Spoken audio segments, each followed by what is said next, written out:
And it's just really nice to sit here today and tell people that it's possible.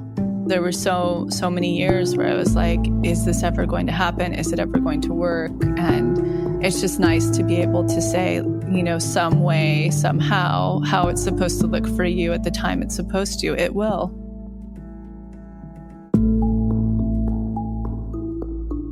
Welcome to the Expanded Podcast with your host, Lacy Phillips.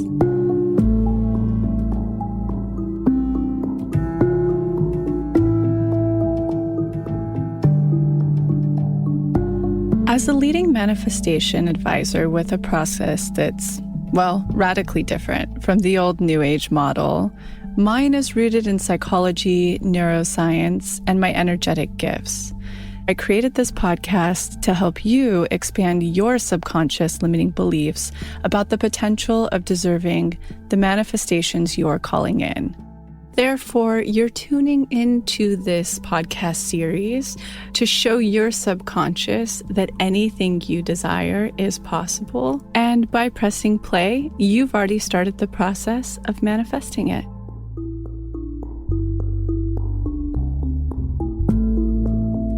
Welcome to today's episode. It's a very personal one to me. For those of you who have been following along on my health journey, the Bean Protocol or the Bean Protocol Curious, and certainly my fertility journey. So if you want to skip a lot of the fertility piece up front, it's a pretty long intro. I would just say skip right into where the episode starts if you just want to hear the Q&A portion from what people asked. And then one other announcement I want to tell you about before I get into that journey is that next Wednesday is when you're going to want to tune in. We will be putting out an episode with Dr. Tara Swart, and we're going to be announcing to the podcast community exclusively first the big sale that we have every year that people wait for. We'll be announcing it to you first, and that's going to be the deal that you can sign up for an incredible rate for the pathway, or 50% off a la carte. And we'll also be introducing everything new that we've put in the pathway and everything we've done to it with Dr. Tara Swart, with our coaches, with our team. It got a pretty big facelift and a couple of really new offerings. So stay tuned for next Wednesday to listen to that episode. All right, let's get into this journey. I want to start the episode from a very heart-centered place, saying that I'm pregnant. I'm now 20 weeks pregnant.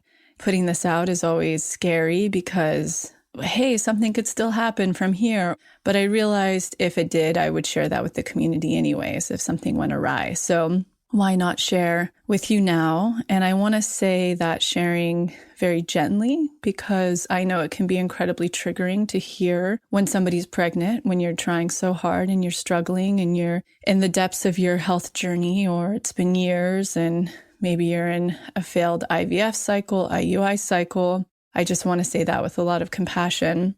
In the episode, I talk about, I have a friend recently who is 40 and has decided that she's going to pause on having a child and explore the current relationship she's in. And one thing that I reminded her is there's so many avenues to become a parent if that is aligned with you and it's something you desire. I just watched a very close friend who I believe is 45, have the most incredible and beautiful baby from an egg donor. And it felt like the most natural thing for her, though she struggled with it at first and finally decided to do it. I have friends who have adopted, a friend that's a step parent, fosters. I mean, it can look so many different ways. So I just send my heart out in compassion if you are struggling. And if you've been on any sort of journey that resembles mine or your own, I stand side by side with you because I understand through the depths, the challenges of that. I also want to say in here, I'll be sharing my health and fertility journey in one. And I want to preface that being able to have the resources to do IVF is already incredibly privileged. So I want to recognize that. In this process, I talk about it very openly, but I do want to acknowledge that there are points in my past where I wouldn't have been able to afford that. But I will share my resources with you because I want to be as open and transparent about that process as possible should somebody go down that route, because I think I had a very different experience than many. So let's get into this. I'll start from the beginning. I around the age of 27, began to have quite a few health issues. They presented as psoriasis on my legs, unbelievable fatigue, not being able to sleep at night, my hair not growing longer, crazy hormonal imbalance, eventually not being able to even look at anything that's caffeinated or sugared. So something like chocolate, I couldn't even touch.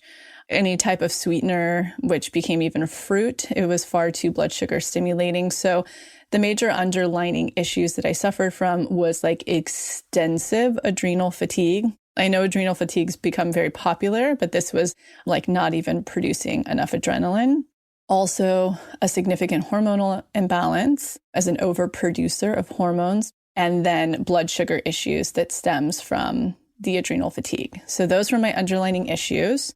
Now getting into more of the fertility journey, I called in and met Max at the tail end of my 30th year.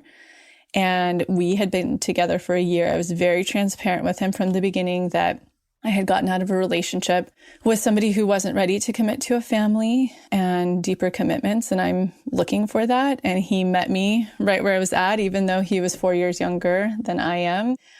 He was like, yeah, I'm all in. Like, I'm here for the real deal.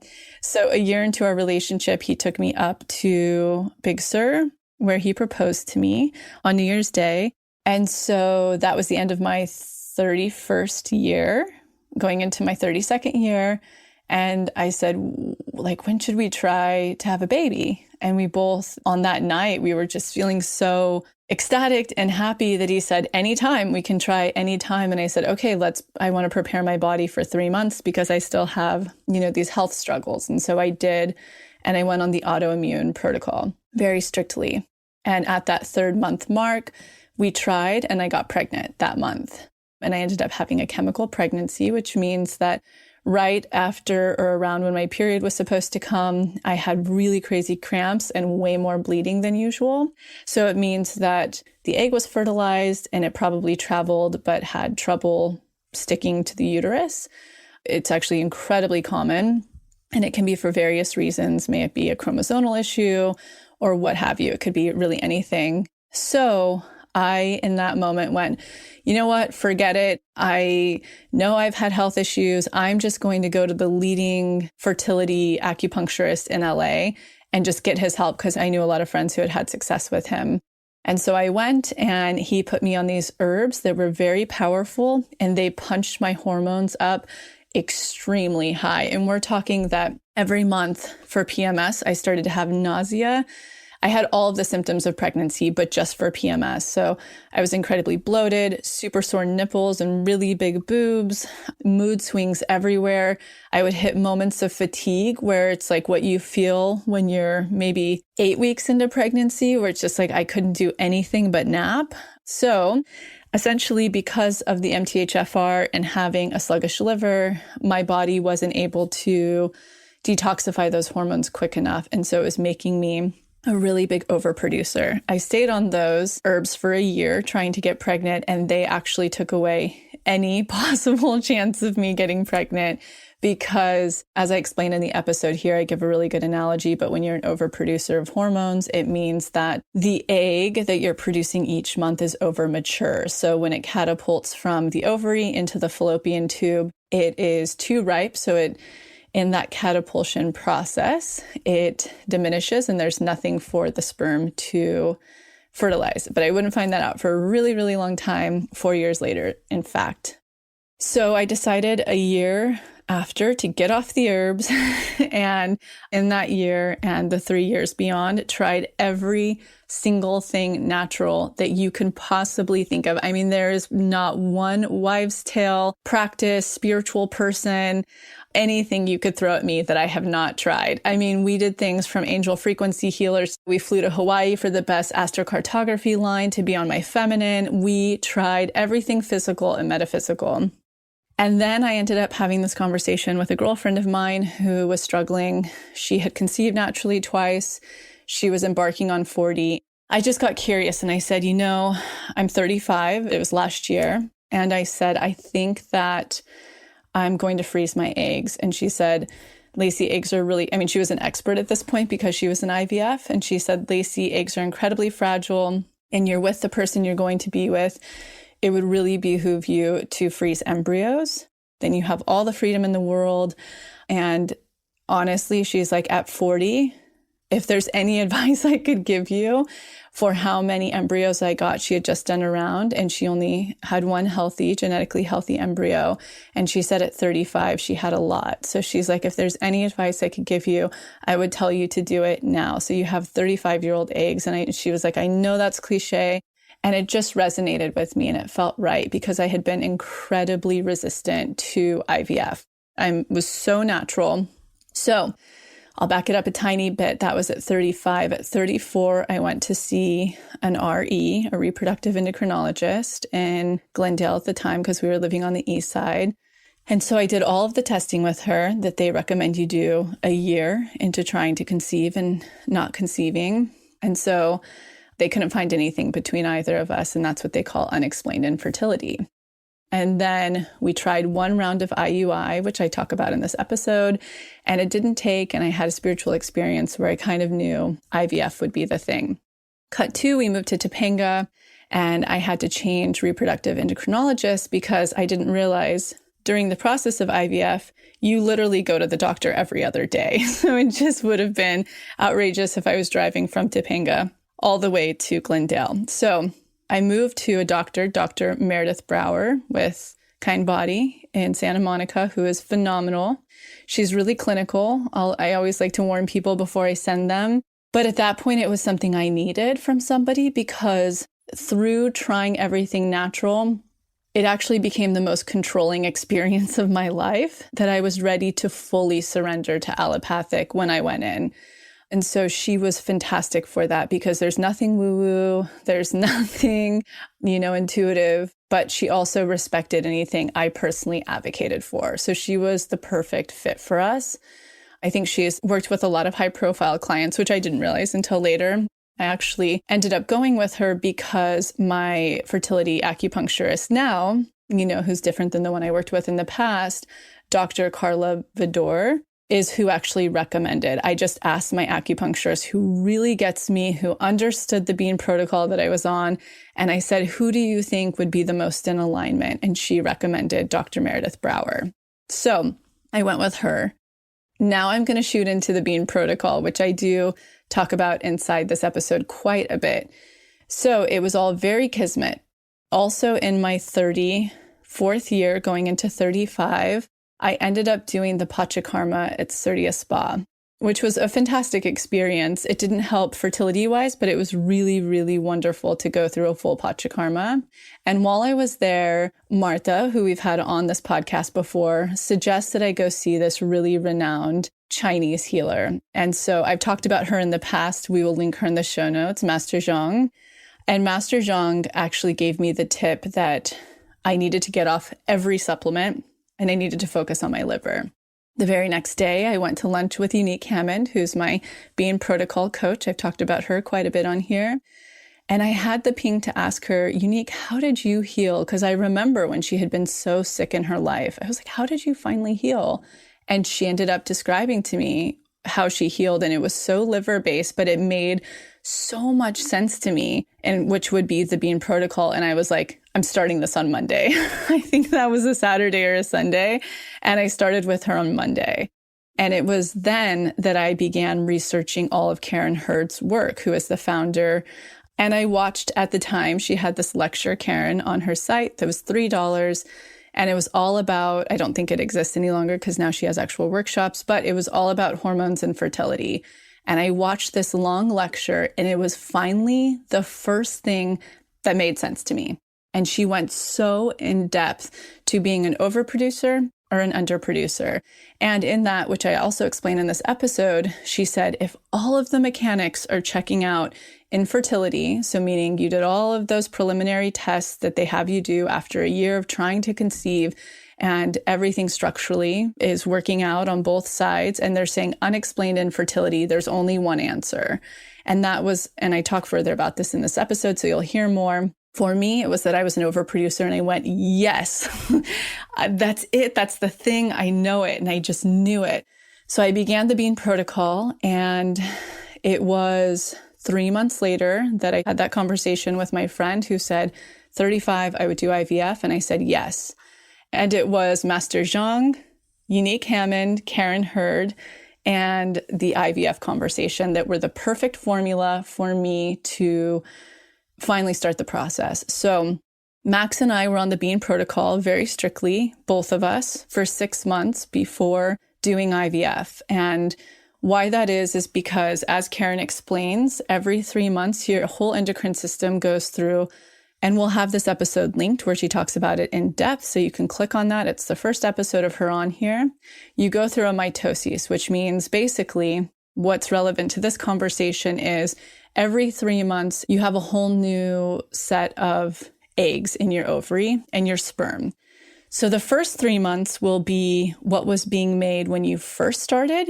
That's what you're having. So let's say the day we started the Bean protocol, 3 months later, I would be having those eggs and he would be having that sperm. However, 3 months after that, making it 6 months, would be a full 3 months of just the eggs and sperm that have been fully on the Bean protocol.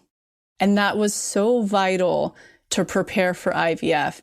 And the only thing that made me commit to IVF is that I finally had something I was doing that I knew would detoxify all of those hormones out of my body, like very, very quickly, because that's the whole point of the Bean protocol. It's pulling all of the excess hormones out of your body and feeding it all of the great fats to produce really wonderful hormones. And I can actually measure this, which I talk about in the episode, because I went to that first reproductive endocrinologist who looked at my follicular count, and I was only producing monthly about 18, and this was a year earlier, so a year younger, 18 follicles that were preparing eggs. And after 6 months of the Bean protocol with the new endocrinologist, I was producing 26. So it was actually really measurable of how effective it was. And though they can't measure the quality of eggs, to me, it was a no-brainer that I literally have been pulling all toxins out of my body and all junk and only feeding it like the most nourishing foods, that the egg quality and sperm quality for Max was, I'm assuming, superb, because we had such incredible results. And I was prepared to do multiple rounds. And my heart goes out because I know many people listening to this have done multiple rounds of IVF, and every body is so different. But for me personally, I had the absolute best experience with IVF personally. Like when we were going through the shots and everything, I felt better than I've ever felt.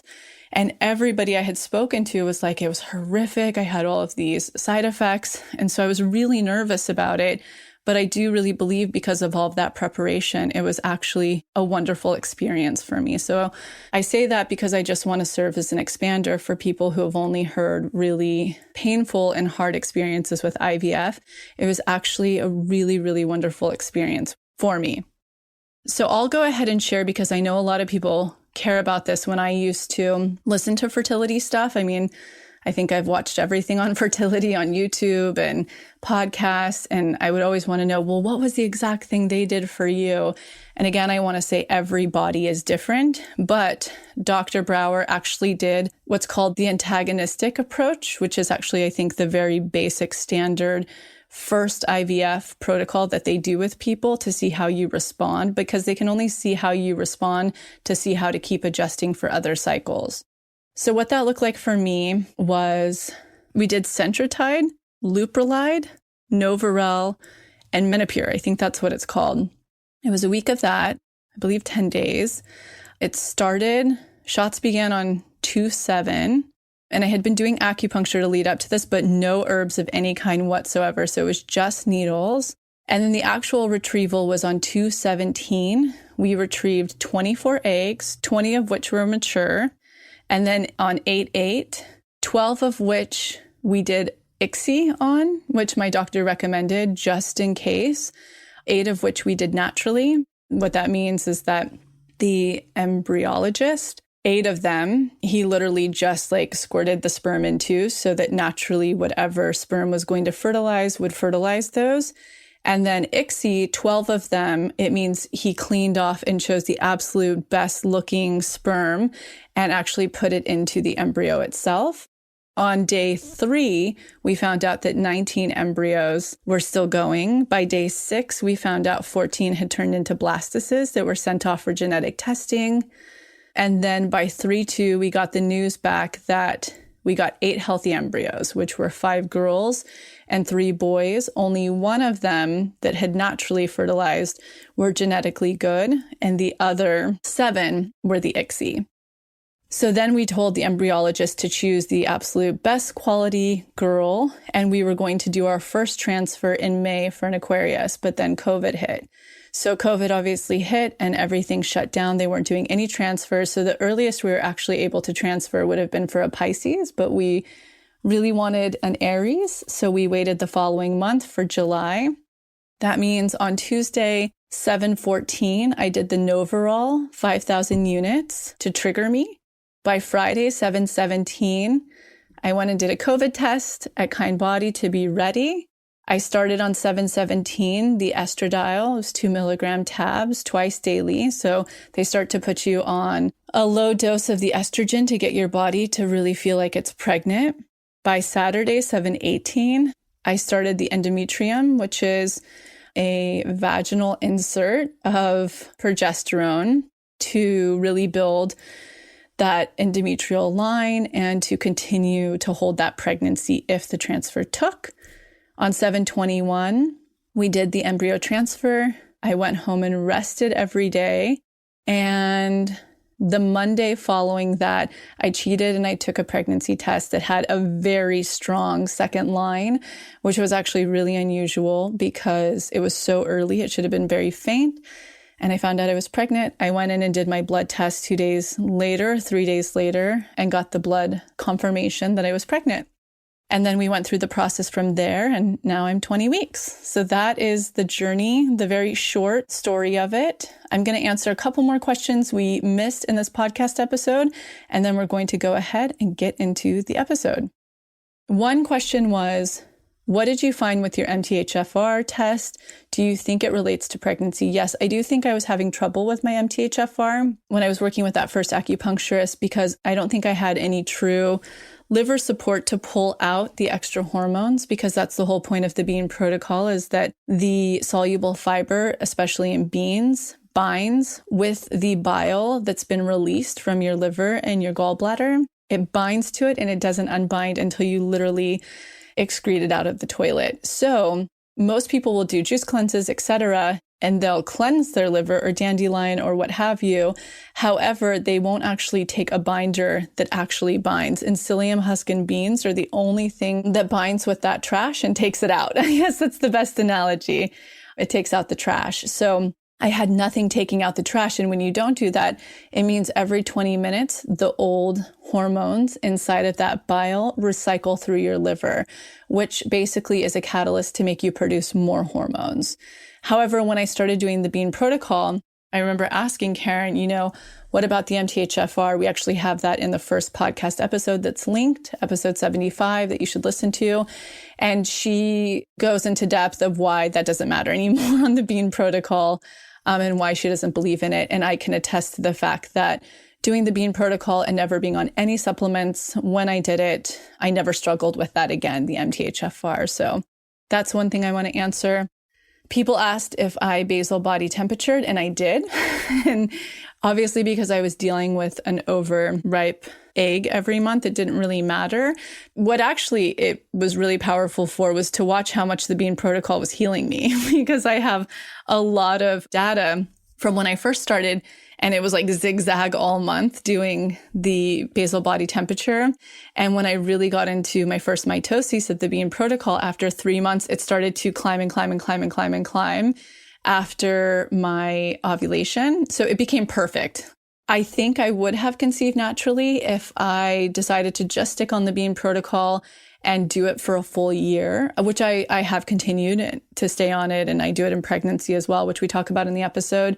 But I did want to do IVF. And once we had such success with the embryos, I did want to do the transfer. Had I have not done the transfer and just continued the bean protocol, I am confident that I would have gotten pregnant naturally. But it was too tempting once I had the embryos. And then people asked, what are your plans with embryos you have beyond what I transfer? So we'll see how this first pregnancy goes. You never know until you meet the little soul and see what they come with because they're so unique. In my ideal brain, I would say after birth, I would wait a full 2 years to completely replenish my body and prepare it for the second birth. And we would transfer a boy, which I'm very confident my body will be in great shape for. I've always wanted 4 children. Again, with 2, I may just stop with 1, who knows? And in a crazy ideal world, we joke and talk about that 2 years after that birth, that if we wanted to stick in twins, then we would complete our family. But again, it could be complete with this one baby. So that's kind of the thing. And then we would donate our embryos beyond that to help out families who, haven't had the success of having embryos, or a single person or whomever that could benefit. And then somebody asked, when did you tell people that you were pregnant and how did you integrate it emotionally? I started telling people right away. When you know me personally, I'm the most open book on the planet. I can be a bit boundaried and guarded when you don't know me because I'm just safe and protective of myself. But I just told everybody close to me and who I love because I'm really bad at keeping information from people. It's hard for me to not talk about the current affairs in my life and just to be like, I'm not feeling well, so I'm not going to hang out. I was very upfront. And I'm also, after struggling for so many years, really realistic too, that if something were to happen, anything were to happen that this didn't turn out great, I would be very open about that as well. So I told friends and family, I just didn't tell this community. I gave myself some space there to see until things were in a really safe spot. And the emotional part, it's been ongoing. It changes. And after conceiving, there were moments of crying and feeling a lot of waves of different feelings, but it just sort of integrated naturally, if that makes sense, day by day. All right, let's get into this episode.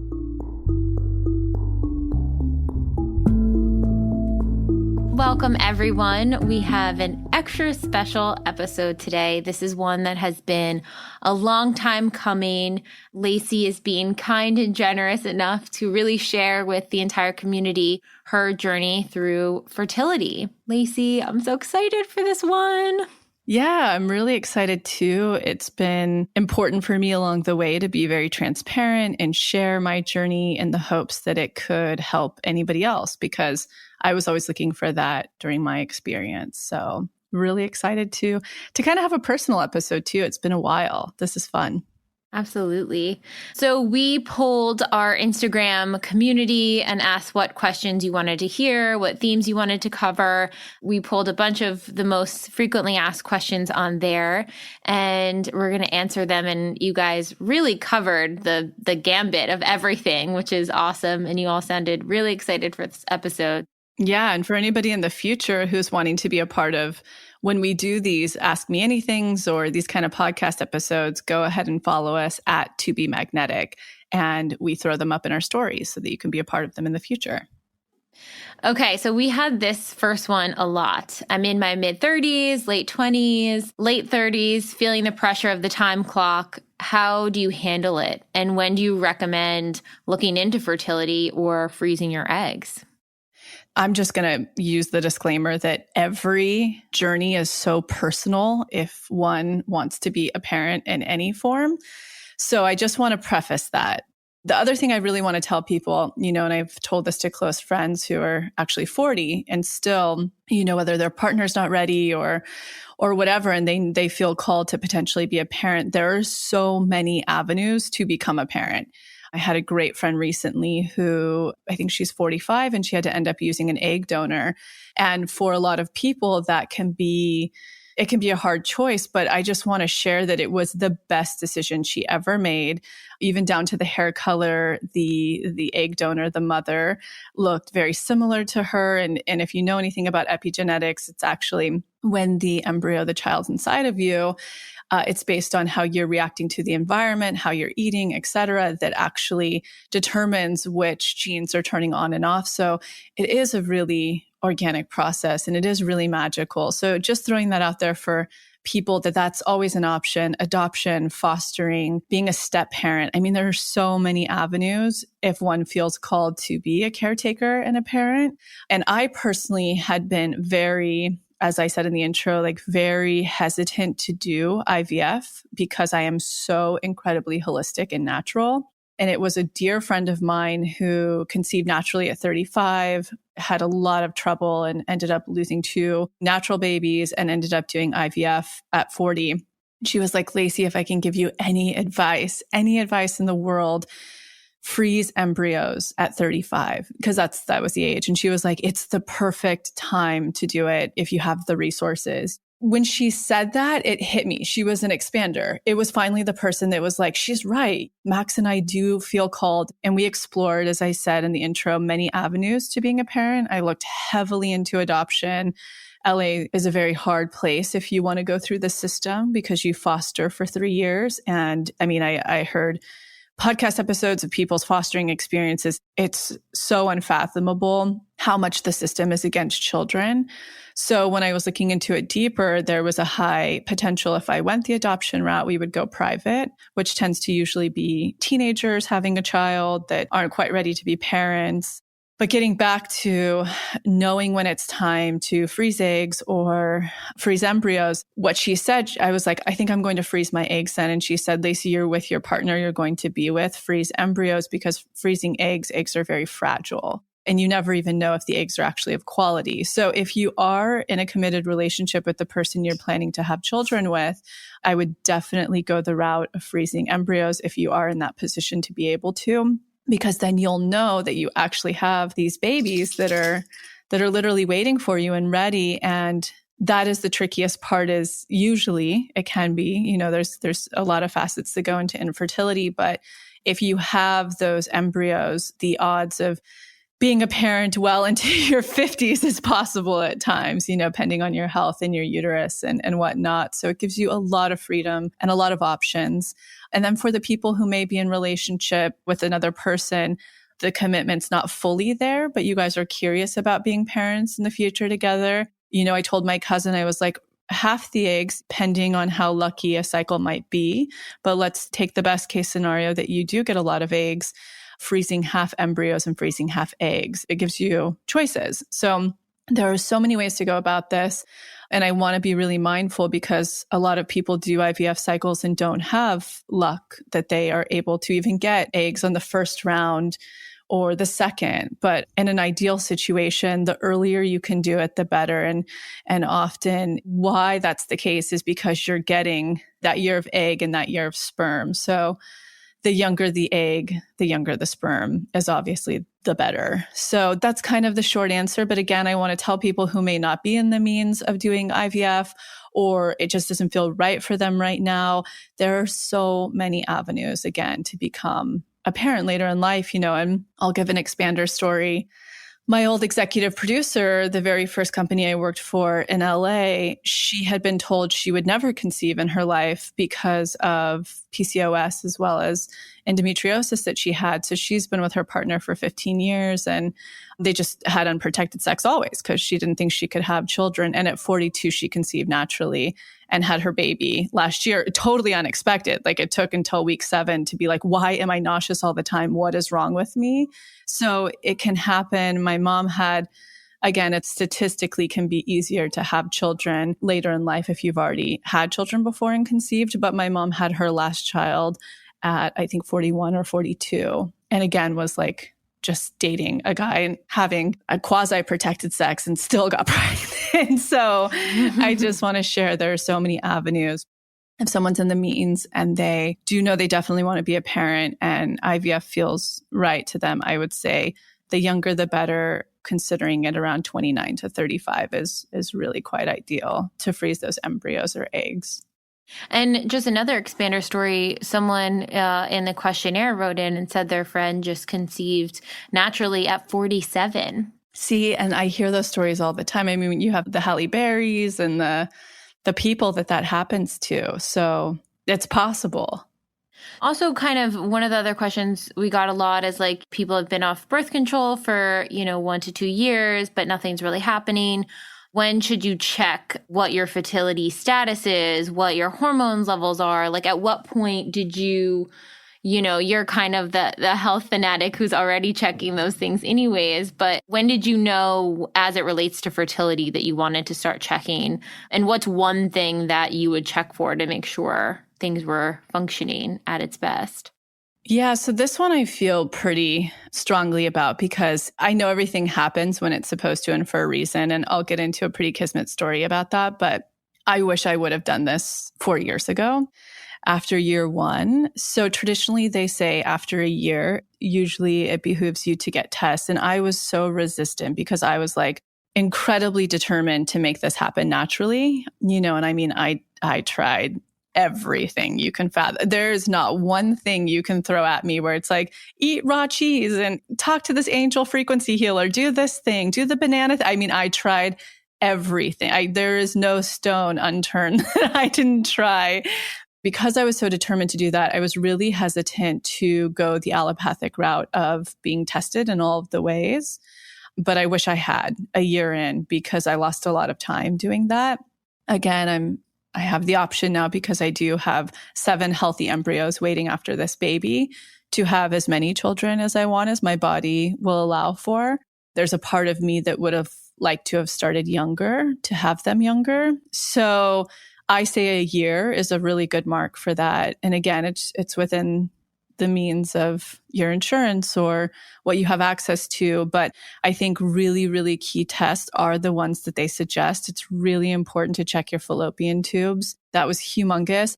It's so funny how many hurdles we had. Like I had thought, oh my God, that was the thing. We finally crossed the hurdle because my fallopian tubes were open.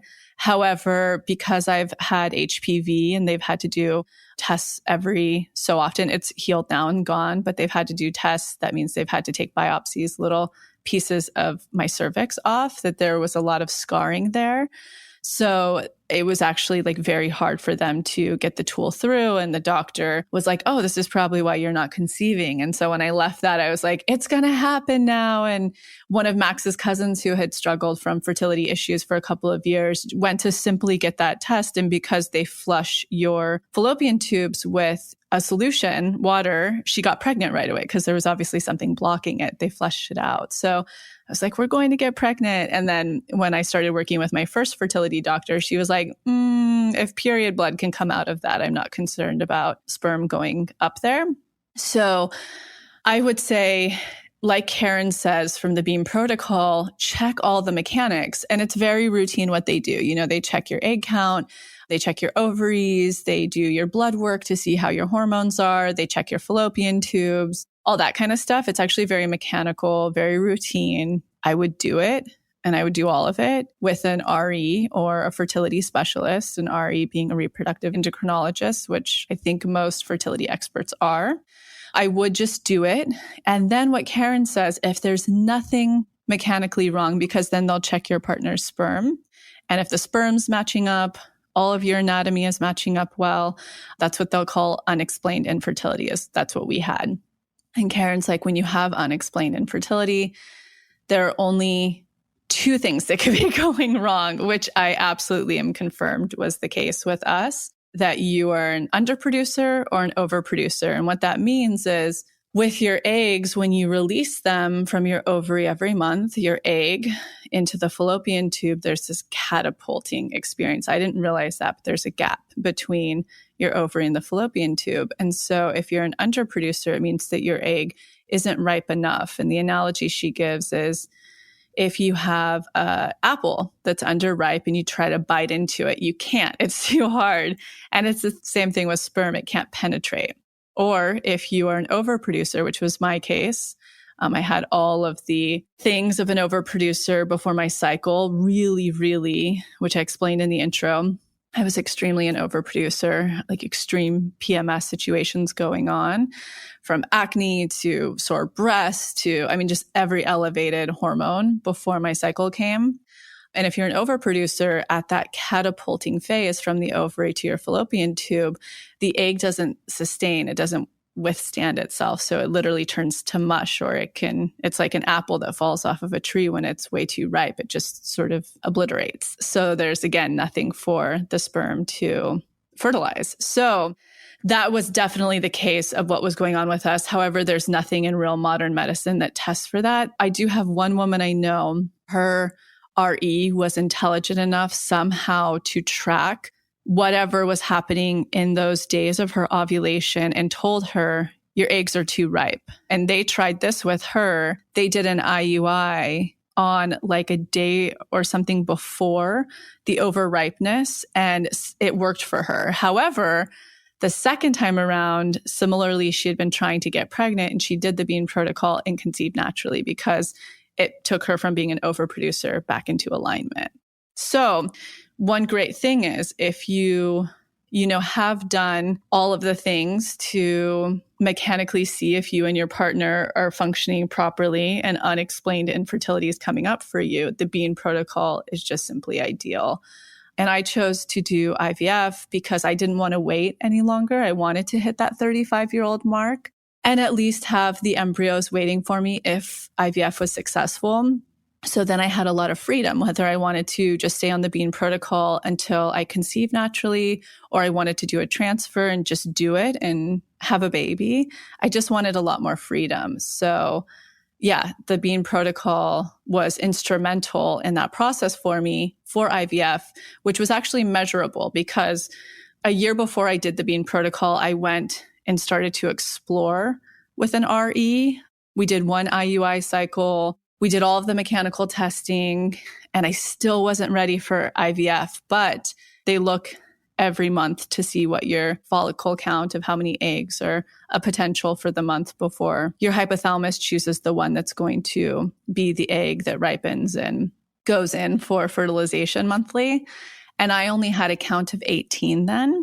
And then I did the Bean protocol 6 months and maxed it at 6 months before we did IVF, so that we went through what's called 2 mitoses, which means that it takes a full 3 months for a new egg, essentially. And you have an egg every month, but for the quality of the egg to change. So in Eastern and ancient cultures, they always put the parents on at least a 6-month to a year fertility diet to ensure that there were enough 3-month cycles for the best quality sperm and the best quality egg.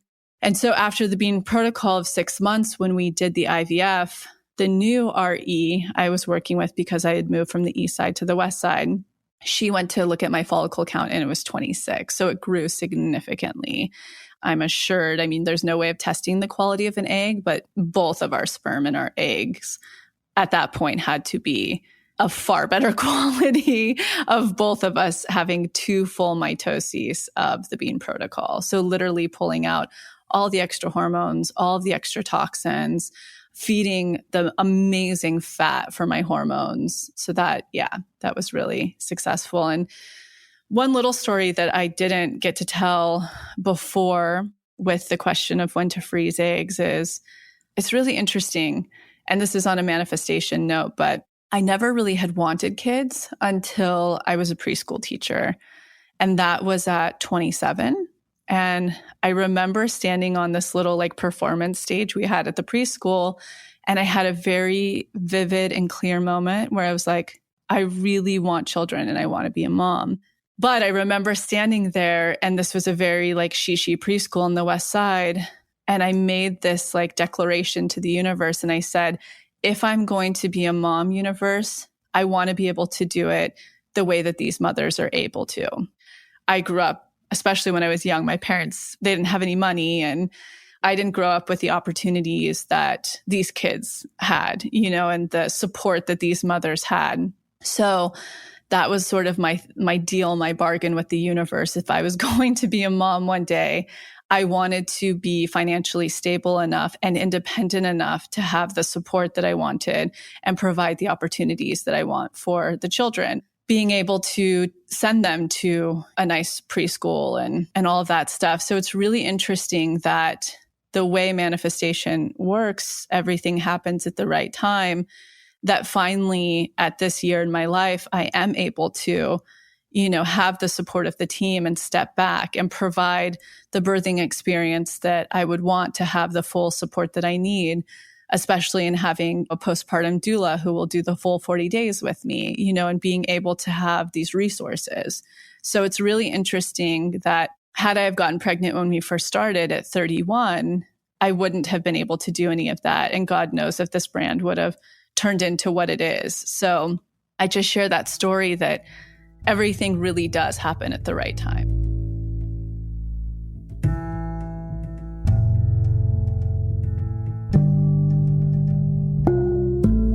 So I'm quickly interrupting this episode to invite you, if you're ready to start your manifestation journey, or if anything you've heard in our manifestation episodes has piqued your interest to begin. We have a la carte workshops in everything from the basics bundle, which is what we recommend to everyone who starts. It's the formula that actually teaches you how to manifest, unblocked inner child, and unblocked shadow. We also have a la carte workshops on love and money. But the real gem is the Pathway membership because it encompasses every single workshop we have. It's a year-long membership with full access to the few a la carte offerings we have and exclusive workshops not available anywhere else, such as the daily practice, which is what everybody in the Pathway uses, hopefully at least 3 times a week to daily, in order to truly create the new neural pathways that one needs in order to manifest, and houses the library of our deep imaginings, which is our unique hypnosis process that allows you to get into your subconscious and overwrite those old neural pathways, creating the new ones. You can use our special code EXPANDED, all caps, EXPANDED, to receive $20 off your first a la carte workshop purchase or $20 off your first month of the Pathway. Again, that's all caps, EXPANDED, EXPANDED. Okay, now back to the episode.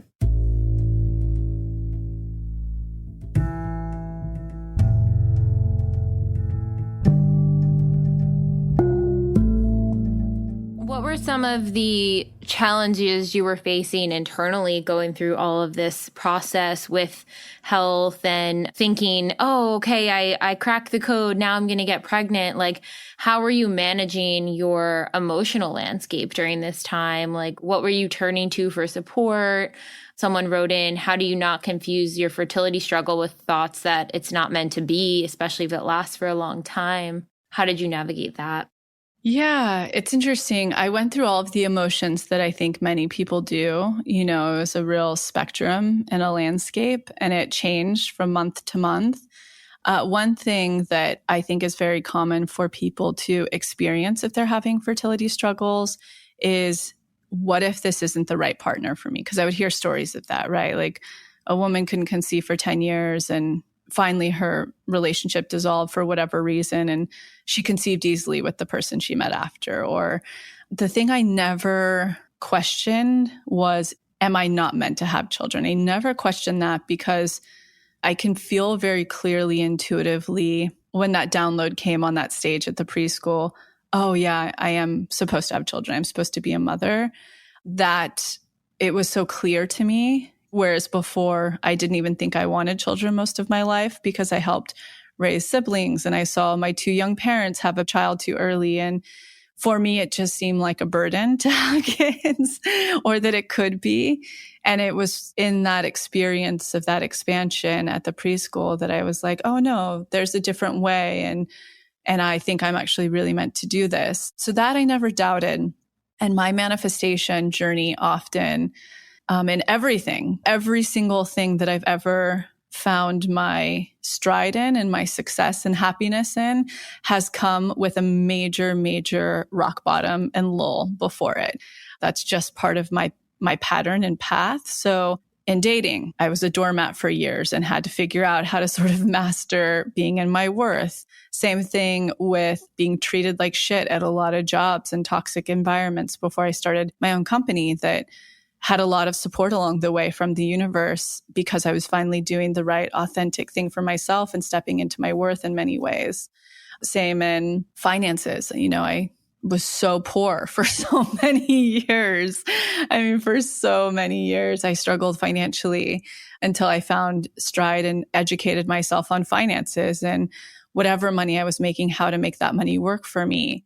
To me, it made sense, though I didn't buy into any sort of superstition that the journey of becoming a parent would have to be hard or a struggle.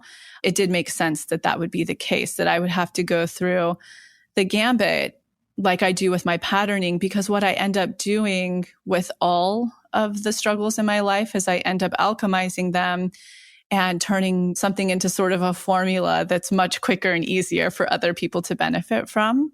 So it wasn't crazy for me that this would be no exception. I don't know how to answer that for other people, because it has to be such a personal and intuitive reckoning, knowing the difference in their life between what if this isn't meant to be versus continue going. And I think because there are so many avenues to being a caretaker, to being a parent, I don't think there ever has to be what if this isn't meant to be? Maybe it's not meant to be the way that we plan it always. Certainly, I really planned having a natural experience, but now I'm so thankful that I didn't. I have so much freedom now this is crazy with allopathic and modern medicine, that I got to choose the sex of my baby. I got to choose the astrology sign of him, or like approximately when the baby will be born based on when we conceived her with a transfer. I know that in 2 years after this birth, I'll take 2 years to completely replenish my body and detoxify it after I've replenished it. And I know I'll put in a boy. Like I have that luck now, and I don't have a ticking clock anymore. Max and I can make those decisions based on, where we are in our lives and what we're doing. And I'm really grateful for that. So it's another thing in hindsight that it may not look the way that I planned it, but I never had that moment of what if it's not supposed to be. I had a lot of moments of what if it's not supposed to be with Max, or maybe I'm not supposed to live in LA. There was so much that played into those years of struggle. And when I had my first chemical pregnancy, I was actually really excited after, because I thought my body couldn't even conceive naturally or sustain a pregnancy. So I was like, holy shit, we can get pregnant. And that was after the very first month of trying, all the way to having a miscarriage after that.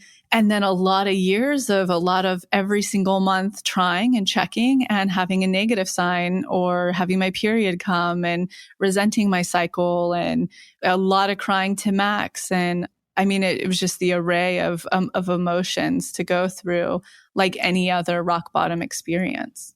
Would you have considered that phase between, when you were, it's almost like tests, right? Like having these pregnancies come to fruition and then not go all the way through, or having miscarriages and then having nothing for a long time. Would you have considered that period sort of like a magic dark? I wonder. I don't know, actually. I think the whole period was a lot more about the baby being ready. I think it was more about her journey than it was fully about mine, to be honest. And that's one thing spiritually I'm really clear on. It'll be, I'm sure, significantly tested many times as a parent, but I'm very clear on the fact that we're just vessels for children. They're not us. They're not our property. It's not my ego's reflection of how this child turns out or what it does. I'm very clear on the fact that I just get to be the honored vessel of this child that helps steward it, to try to keep as much of the integrity of their authenticity as possible, while trying to do my work along the way as soon as the child's born, of my shortcomings, so that I can show up and be a better mirror for her, to be in her worth and to be expanded and be empowered. Although I'll fuck up and fail like every parent, and that's part of the human experience. So I'm really clear on that we're vessels, meaning that, yes, a lot of the time I made this about what's wrong with my body, because intuitively I knew there was something up that wasn't conceiving, and I knew it wasn't Max. I just knew every time he checked his sperm and stuff, it was like beyond flying colors. And it turned out I was intuitively correct. I was an overproducer, and therefore the egg was overripe, so I knew something was up with me, but modern medicine just couldn't figure it out, And so that's why finding Karen and Unique was the biggest godsend, because I was like, that's what's happening. I know that's what's happening. This all makes the world of sense when I watched one of Karen's first seminars about hormones and fertility. And it's actually really crazy. This is so nutty, Jessica, amongst many of the crazy things we did along this process. But one of my seers that I work with, her name's Shannon. We'll link her below. She's my Ghostbuster. Anytime I pick up spirits, she clears them from me. And yes, I remember hearing about her. She's amazing. She's so talented. She's the sister of the really cool candle designer, Wendy Polish in LA. And when I had this one spirit really messing with me once in Woodstock, New York, and I was sharing the whole experience on Instagram stories, Wendy was like, you need to talk to my sister. And we talked the next day and she cleared it all. So I've worked with Shannon a lot, and Shannon worked with one of my other close friends who was having a difficult year trying to conceive, and she conceived the very next month after Shannon. And I knew we were doing our transfer. And so I was like, I'm going to have a session with Shannon just as my friend did. And so in that session, we really focused it on Max this time and the baby, because she had worked with me a lot. And when she was working on Max, there was like so much to clear energetically for him. But the craziest thing was when it came to the baby. Oh my God, it was like...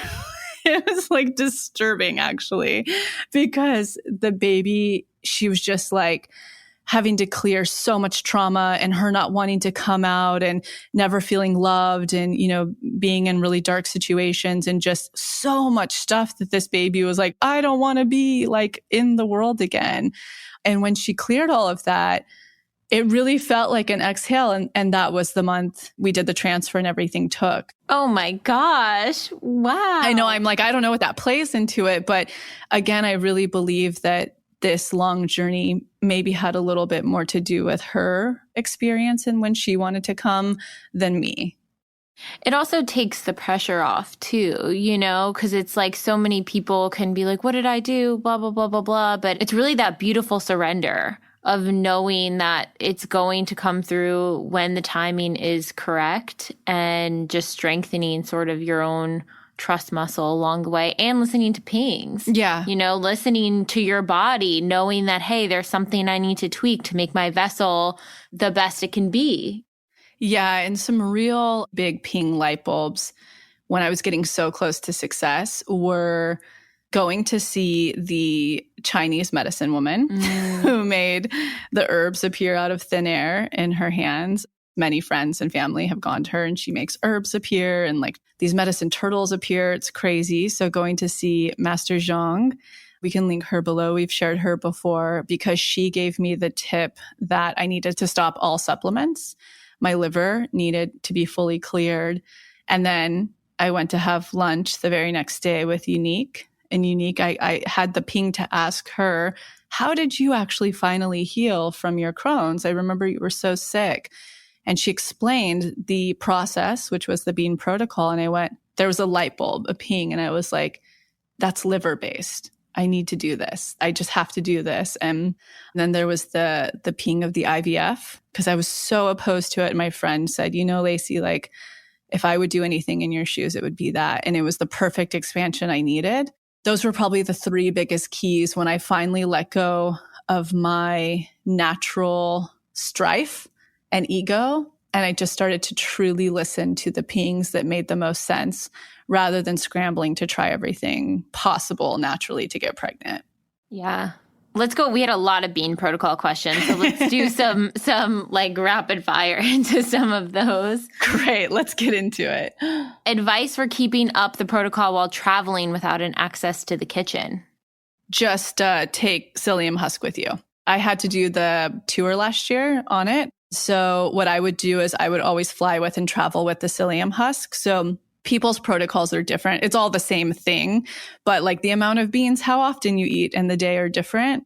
But other than that, it's pretty much the same for everybody. Or unless you're struggling with real digestive issues, you start a very certain protocol before you move to the beans. So if you're on like the beans and the whatever, take psyllium husk, and everything else is kind of the same. So psyllium husk, when you have a teaspoon, it's the same equivalent to a fourth a cup of beans.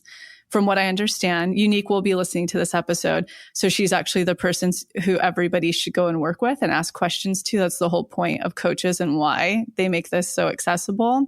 But I would just take that every couple of hours in place of my fourth cup of beans. So it does the exact same thing. It just doesn't have the nutritional benefits. And then once I arrived, I would buy cans of beans. In the States, we're lucky at Whole Foods that there are boxes. So you rinse all of the water and the beans, and then at least it's a box. But like when I was in the UK for my speaking tour, or when I went in October, I just bought beans. And so I'm sure at the hotels I was staying at, the housekeepers or the hotel keepers were probably like, what is this freak up to? Bowls of beans all over. Totally cans of beans everywhere. And the way I travel with the psyllium husk is I just put it in a Ziploc bag with a plastic or compostable spoon. I actually have that in my purse at all times. So throughout the day, if I'm not eating beans, I just have easy access to that. And then everything else is the same. You wait the hour and a half to eat the fats, and then you wait the hour and a half, and then you start the beans again based on whatever protocol you're on. So I would always travel with nuts everywhere, salted nuts. And then your meals are a protein and a half cup of vegetables and beans if you have them, or the psyllium husk. So it's actually really simple to travel with it. And this was a big one we got. How do you get into the bean protocol without gaining weight? Oh, that's actually tricky because I did gain weight at first. And it was funny, my face got very full and I was like, what? I look like a chipmunk. But the way that I navigated that when I needed to trim down, it's actually interesting because now I don't really gain weight from it anymore. So it was something my body was probably going through in the beginning, finally getting what it needed or like readjusting and recalibrating. But I was gaining weight. And so I started to find a system where I would eat like half the day of beans and use psyllium husk half the day, because all of the beans just felt like I was probably having so many carbohydrates. But now I mostly just do the beans and I don't gain weight. So my body totally leveled out. So it's like finding your ratio that works. Yeah, it might have needed that extra support while it was like clearing out everything else too. Totally, and packing it on, the nutrients or something. Yeah. Do you ever have anything sweet when you're on the protocol? Do you have any treats or splurges? I was fanatically following my protocol when I did it for the first, I would say 10 months, because I had a goal in mind. I was, doing it to get pregnant or be very prepared for IVF. I think when you have an actual objective you're working towards, it's much easier to be very strict about it. Anybody who's been like very, very sick, you'll do anything to not feel that way anymore. So I think in those circumstances, it's really easy to stay very strict, but it's a lot harder when, you're just like clearing up your PMS or there's something not as visible. You're working towards your endometriosis, clearing that up. It's a little bit harder. So I personally didn't until I knew my body could handle it again.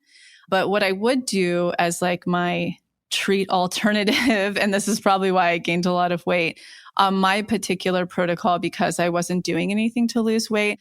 Karen's like, I don't eat all the bread, chips, crackers, like whatever you're wanting, that makes no difference. And so I would overcompensate with bread and stuff like that.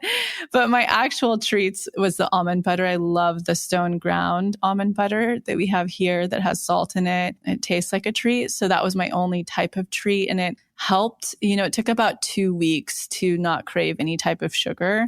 And then you just don't really think about it.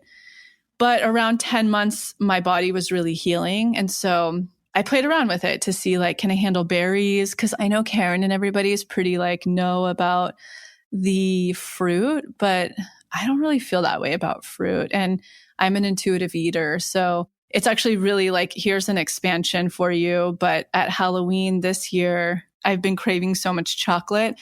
And I know it's not that I'm craving magnesium because I'm getting so much of magnesium. It really is just chocolate. Like my body just wants chocolate. And it had been feeling that way for 4 weeks. And I finally went, okay, on Halloween, I have nothing to do. It's festive. I'm going to try the Justin's Milk chocolate peanut butter cups because that's what it wanted. Good choice. It was like, I just want like a Reese's or something like that. And I know for me with the adrenal stuff, what makes chocolate really hard, especially dark chocolate, is it's so caffeinated. So I was like, I'm going to try milk chocolate. It was perfectly fine. And I was like, wow, if I did this a year and a half ago, I would have had a rash that broke out on my legs. I wouldn't have slept all night. And I also would have had a major crash right after and wouldn't have had any energy all day. And my body didn't have any reaction. So wow, it's actually like a real testament to healing. So you kind of start to see what your body can handle as it continues to heal. But everyone's different, and listen to your body. And yeah, I didn't do any treats for 10 months, like nothing. But I had a goal. So do you feel like then it really healed your adrenal fatigue as well, it sounds like? I think it's still on the men. There's still little stuff. Like I can get pretty tired, if I overdo things or overstimulate, but it's like tremendously better than what it was. So I think it's continuing to heal me, period. Amazing. So I personally have stayed on it all through pregnancy. We just adjusted more beans because I was on like a light dose of progesterone and estrogen, like they put you on in your first trimester until 12 weeks when the placenta takes over of building the progesterone, just to ensure that the pregnancy holds. So I was so sick like I wasn't throwing up, but I was on the verge of throwing up all day, every day, just so nauseous and so tired. So I was actually really upping my beans then. I was eating like a fourth a cup every hour. So for me personally, I've totally stayed on it. I'll continue to stay on it after. I'll be on it for the next 2 years, preparing for the next baby and so on until I'm kind of out of my childbearing years, and then I'll reassess. Yeah. So talk about sort of that transition. Did the bean protocol help with morning sickness? It would have, I think, tremendously if I weren't on hormones. However, if I weren't doing the beans on these hormones, I would have been throwing up every day, all day. So it did help, but I had these extra hormones, and I think my body was building perfectly the hormones I needed. So I think it was more hormones on top of that, why I was so sick. Oh, it was so noticeable too. When I was first pregnant, all I was craving was fruit. I just had so many aversions, but fruit felt okay always. And any type of fruit felt really good. So I was just eating it, period, because I just needed to get food down. It was like fruit, white carbs, and meat. That's like all that I could get down. I actually couldn't even look at beans during my first trimester. It was all psyllium husk because I was so grossed out by beans. So when I was eating a lot of the fruit, it was upping my hormones more because it makes you produce more hormones when you eat sweets. Because, think about it. When you eat a chocolate bar or sweets, you get a lot of energy and you feel really good and happy. All of that, those are all hormones being released. And so if you're already an overproducer, it's like hormones on top of hormones that your body is having, it's recycling. So I finally had to take a moment where I hit this point where I was like, okay, no more anything that builds more hormones. And fruit was one of them. And when I cut it out, it cut the nausea by half. Wow. So it's like, definitely, for sure, thank God for having the psyllium husk.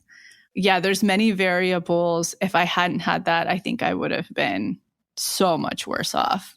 I think next time, though, when I do a transfer, I'll be in such a good space. I actually do believe we could actually conceive naturally next time. There is a part of me that, knows I want to put a boy in, and also a part of me that knows that they're 35-year-old eggs and sperm and they're genetically tested, that I probably just will go the transfer route. But I do think I will say that I want to do a fully natural transfer, no hormones, because I don't think my body needed any of those hormones. And then even just sort of with the gender, someone wrote in saying, I know everyone says all they want is a healthy baby, but do you want a boy, a girl? And you had the beautiful opportunity of getting to choose. How did that process kind of go through of choosing the gender and all of that? Well, it's really interesting because Max and I have always felt a girl around us. So we kind of always could feel that our first baby would be a girl. So for me, it was a no-brainer to choose a girl embryo. It just felt very, like some people will say to the doctor, I don't care, you choose, so that they have that experience of chance and not knowing until they birth the baby. But again, there's just like this intuition that it would be a girl. And so we chose. And I mean, it's so interesting. I had always said, once I get pregnant, I know that the baby's going to be perfectly healthy and fine. And the first trimester, that's all I freaked out about was do every test. And I think where that comes from is trying for so many years with uncertainty. There's a lot of uncertainty that a lot can go wrong with the baby, and I don't believe in superstition. So there's even this part of me that had superstition. It's like, I shouldn't share this with the community until the baby's born. But if anything happens in this pregnancy this late, I would share that with the community as well. So it's like, why not share, that we're 20 weeks pregnant and everything's looking fine and great. Yeah. But yeah, for me, the sex thing actually became very exciting to be able to have a little bit more choice. If the next baby after this one, like it's a spirit baby and it's feeling more like a girl, we'll do that. But for now, it's nice to know we have the option of choosing a boy. And for anyone who's not familiar, Lacy's talked about it before on the podcast, but there's an incredible book called Spirit Babies, which kind of goes through essentially connecting with the spirit of your child. And that's kind of what Lacy's talking about in this. Yeah, great book. We'll link below. So how did the IVF transfer go? How did you prep your body before? How did that whole leading up to that transfer go down? It's interesting. So the bean protocol was all that we did to prepare. And after we had the successful embryos, and it was such a success, it was like a flying success. And I had a fantastic experience going through IVF. That's all, again, attested to the bean protocol, like being able to clear those hormones out very quickly. And certainly right after IVF, they were out of my body within 2 months. I could tell that my body was no longer as in a heightened hormonal space. So that's how I could tell my body had really detoxified them through the bean protocol. So when COVID hit, we were going to actually do a transfer early May for an Aquarius. I had always been calling in an Aquarius, an Aries, a Gemini, or a Virgo. And so we really wanted to do that Aquarius transfer, but COVID hit. And so all transfers got shut down. And it was actually a really big blessing because it gave me from February to July to fully detoxify my body of all extra hormones and continue the bean protocol and just be really, really, really clean and prepped. So that's all we did. And the embryo they chose, you can see the stage it's at, and it was half hatched and it actually looked like a pineapple. And so during the transfer, my doctor the day before, the nurse was like, do you want a Valium for it? And I was like, is it going to hurt? Like, I don't understand why people would take Valium. And they're like, it can be really pleasant. And so I was like, okay, I'll just sort of try it.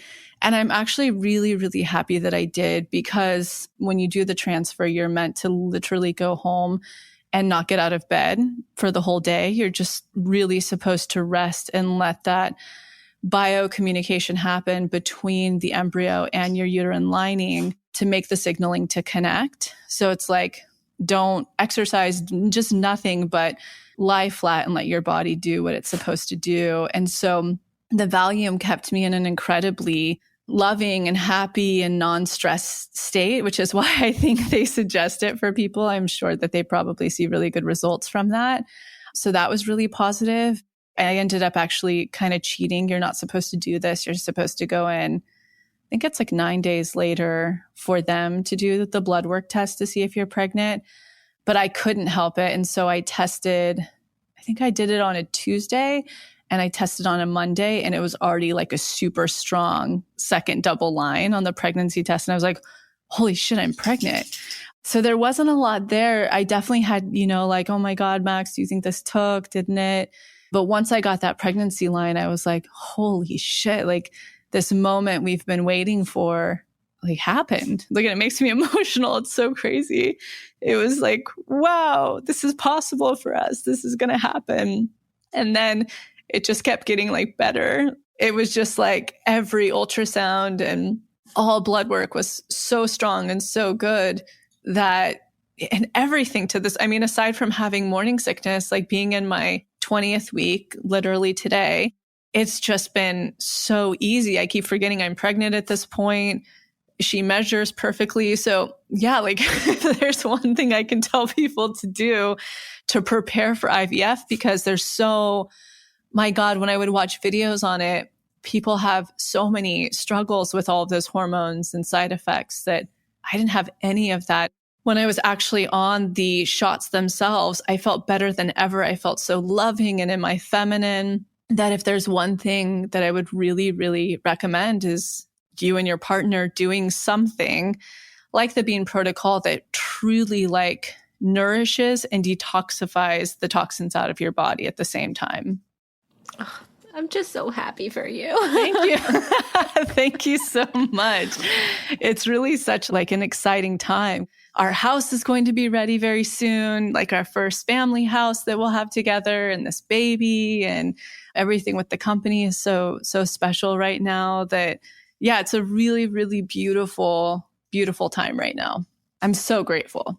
It's just, you're such a expander and vision holder for so many people out there who, you know, are going through this difficulty, or even just people who may want to have kids at some point in the future, because you've really just dedicated yourself to healing your body and moving through all of this. And I mean, the knowledge, like I had, when we got the questions come through, I'm like, what's an IUI? I had to like Google everything to even know, because it's so not even on, like, I want to have kids one day, but I'm so not versed in any of this stuff. And the fact that you've kind of went through every step of the process, and to have this success and to have the baby be so healthy, it just is so heartwarming. And I'm just so happy for you and Max. It's so exciting. I really appreciate it. I'm so grateful. And it's just really nice to sit here today and, you know, tell people that it's possible. You know, there were so many years where I was like, is this ever going to happen? Is it ever going to work? What way? How will this look? And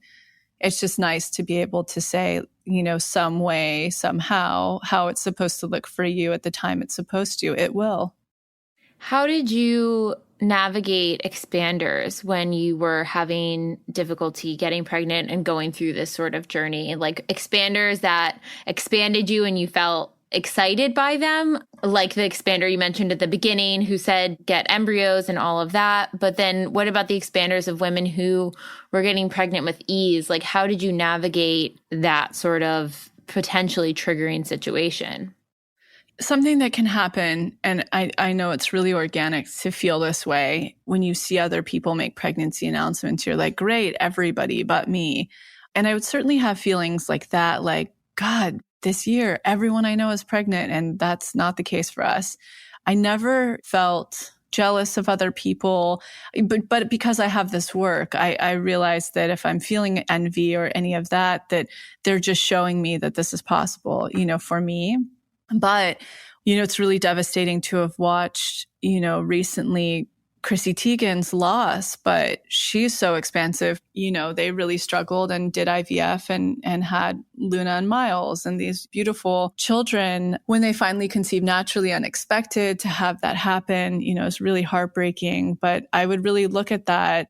Their bond is so strong seeming. Obviously, we don't know them, but Max and I have a very strong connected friendship, companionship, and love bond.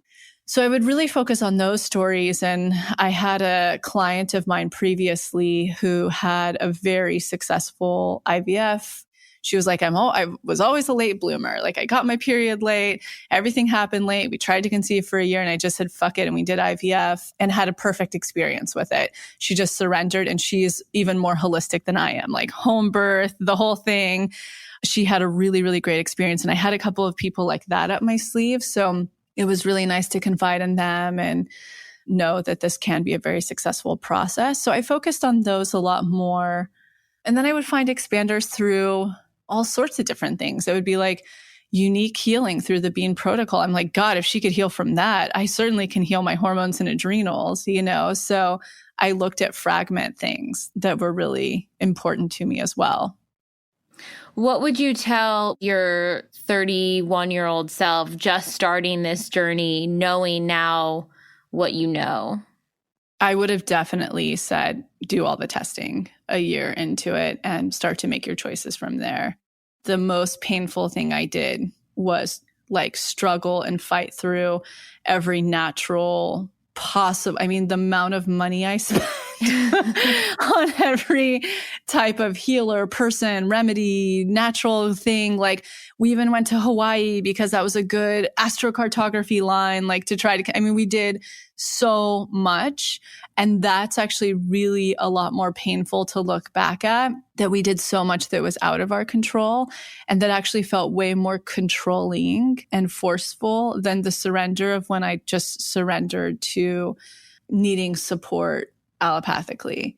Not to say that that's the journey for everybody, but to myself personally, I think about that all the time, that I would have just said to her, do the testing, make your decisions from that, like follow through the ways that feel right, advocate for yourself in this process the way that feels right.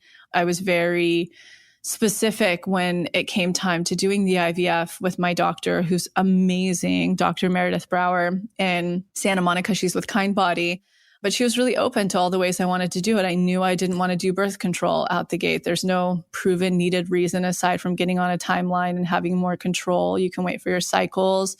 I asked her that I wanted to trigger a little bit earlier because I know that I'm an overproducer. When you're going through IVF, the whole objective is to stop the communication from your hypothalamus telling your ovary to only develop one egg that month and to take all of the eggs that are all up against each other to be the runner-up egg. You're growing them all together at one cycle, and then you're trying to extract as many full-sized eggs that you can possible. And I ended up actually getting, I think it was 22. But I just told her, I need to trigger early. I just know that. And she's like, okay, we're going to follow your intuition. And then we ended up getting a lot of eggs because what can happen is they can become overripe and those, then are a loss. You only get the ones that are at the right amount of growth. So we ended up getting a lot more. So it's like you can advocate a lot. That's what I would tell my 31-year-old self. Go through the testing, check out all your avenues, and just go for it. But again, the biggest and most important thing I think you can do is prepare your body for the experience. And obviously, I believe like the BEAM protocol is literally made for this. And then why the decision for the IVF versus IUI? So we did one IUI with my old RE, the one I was working with the year prior. Totally unsuccessful, of course, because now we know we're dealing with a egg that's too mature. And I actually had a pendulum of my mom's. Pendulums I respond to really well. Like they're always pretty accurate for me. And this was so disappointing. So we had done the IUI and I was up at the Forest Retreat House and I asked the pendulum, am I pregnant? It said no. And I was like, oh, Oh, no. When it's no every month for years, it's so frustrating. And so I finally asked the question, am I going to get pregnant naturally? It said no. I said, am I going to get pregnant with IVF? It said yes. And I was like, fuck, I know that this is the road I'm going to have to take. And it was true.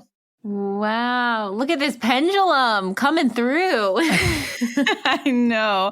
And so after I did that, I was like, well, we might as well not blow any more money on IUIs because many people will do around 3 rounds of them before they'll do IVF. And so we just did one. And I said, there's no point to waste any more money. Let's put that towards IVF. How was the support and how was Max's energy through all of this? I'm sure he was also disappointed with, when things weren't happening through. Like, did he have a strong trust muscle? Was he standing there in the comfort role? Like, how did that dynamic go? Yeah, I'm so lucky. Max is a rock. I'm so unstable in many ways, and he's such a rock. It's crazy. So throughout this whole experience, he's always said, I know we're going to get pregnant. Not a doubt in my mind. And for him, it's different because it's not his body, every month. So he recognized that and he would communicate.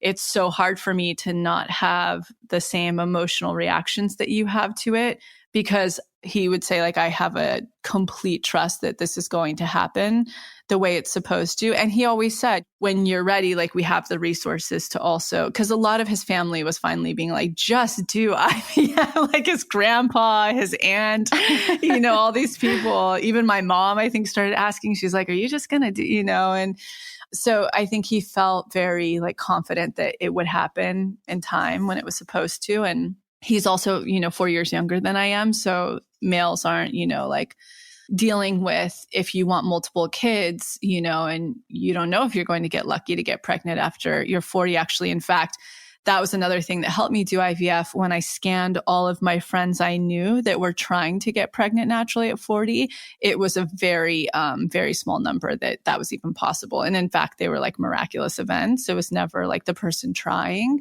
So Max was amazing, and he was incredible during the IVF process. He went to every appointment. He gave me the shots. He was like there every step of the way. He's like, I wish I could do this for you, really, really supportive. And then when COVID hit, he couldn't be there for the transfer.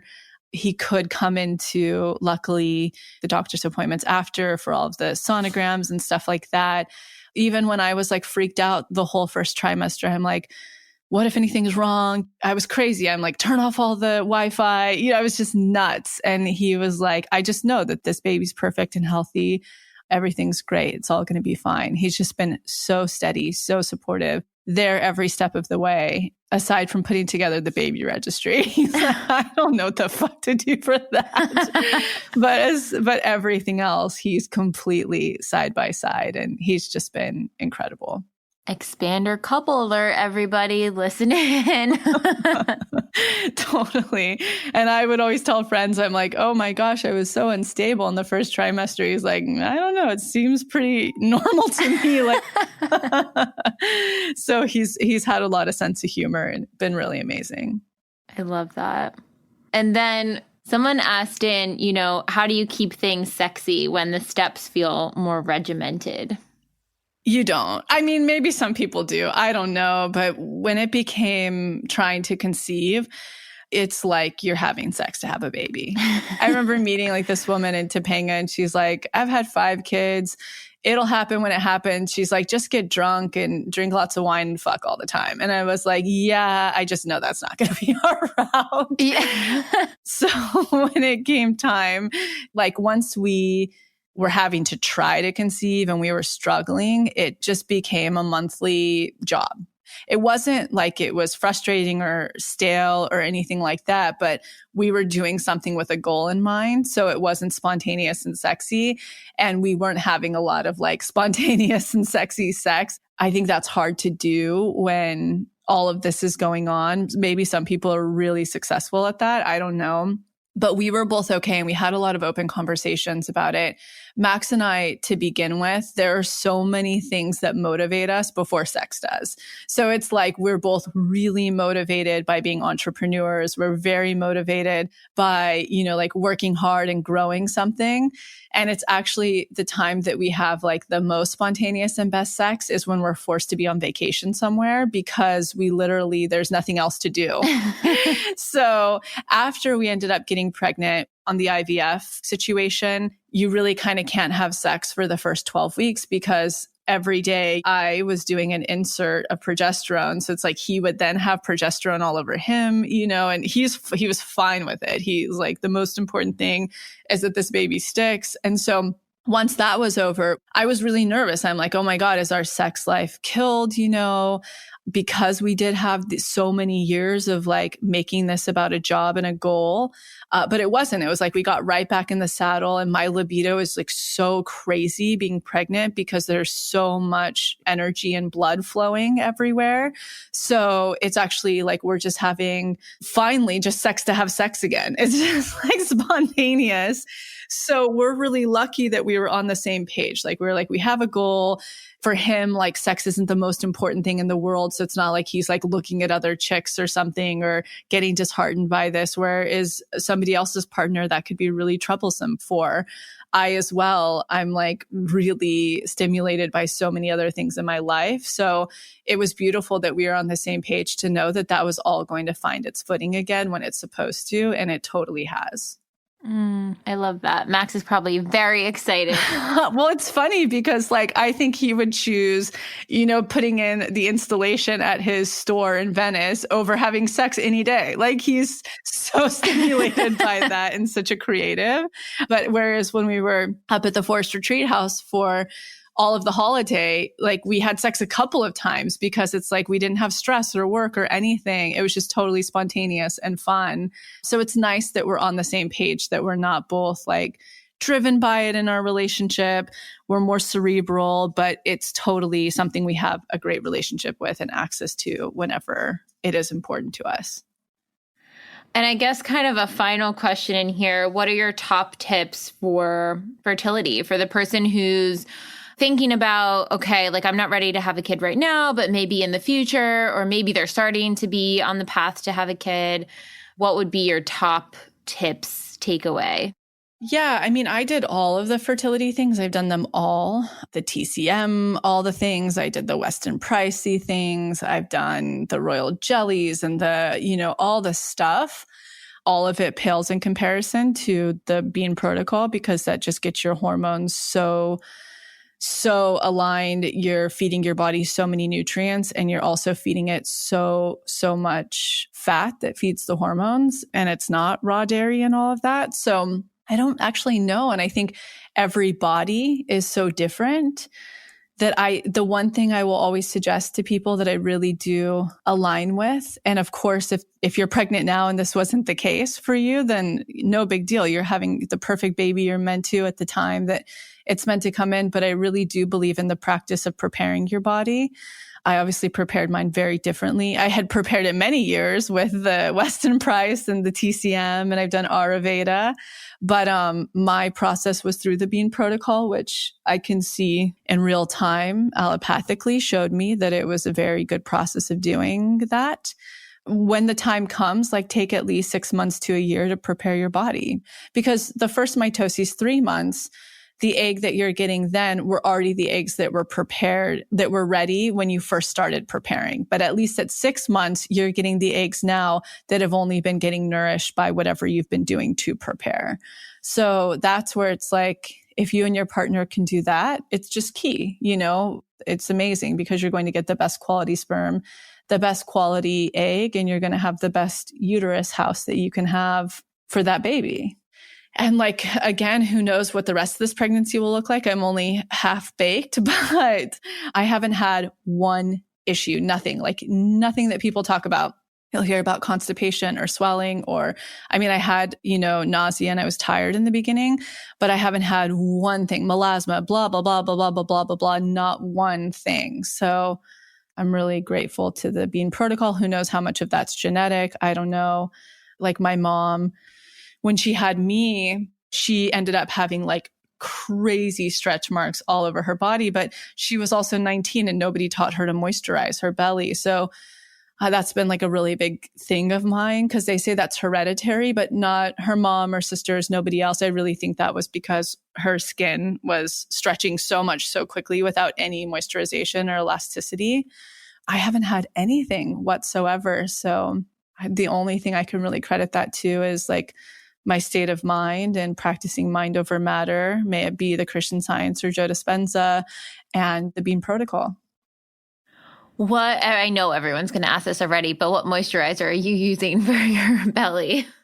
I'm absolutely loving the Osea body oil because, and I think they even, I might be crazy about this, but I'm sure we can research it. It's so thick. So I use shea butter and that on my skin every day and especially on my belly. But I think they even have a whole thing on it that it reduces stretch marks. So it's it has to be doing something preventatively as well, because throughout this cold season of such crazy dryness, it is so deeply moisturizing. Ooh, love it. And I tried to Google, what are the best oils and the things, and anything I tried, I was bah, ha, ha, ha, ha, coconut oil, I need some real shit to moisturize me. And I'm really trying to prevent any stretch mark situations that are within my means of prevention. Love that. I'm sure that both the Osea oil and whatever shea butter you're using, people are going to be buying out of stock once this episode comes out. I think it's all about finding what works for you. But yeah, I've been really, really impressed with that oil so far. And intuitively, I was using rose hips before that. And as soon as I could start feeling a little bit of a belly, I was like, I've been having this Osea oil sit here. They sent it to me a long time ago. And it's just been sitting there. And I tried it and I was like, oh yeah, this is what I'm going to be using because it's so thick and moisturizing. Oh, well, Lacy, this has been so expansive. Thank you so much for being so vulnerable. And I just always admire how transparent you are with this community and really being that, example of being a human and going through these human experiences and just sharing so openly with everyone. It's really incredible to see. Thank you so much. And thank you for hosting and moderating and asking these questions. I'm really grateful for everything you do. And I hope this episode can help anybody out there who is listening, I hope. Absolutely. I know I have a lot of pregnant friends, about to be pregnant friends, trying to get pregnant friends. So this will be on mass send out to everyone for sure. Well, I also am like, don't listen if you're not having fertility issues. Listen, because there's stuff about the Beam protocol that I think are really informative, but also I don't want to place that in people that it's hard to get pregnant, because it isn't hard for everybody. It can actually be incredibly easy. It's just my journey. Now, since being on that journey, I realize there are a lot of other people who are on that journey as well. But I want to give that last message to somebody who's about to start trying. Just do it. You know what I mean? Prepare your body and do it. It might be the easiest thing for your partner and you. So don't also get hung up that it has to be hard either. Love that.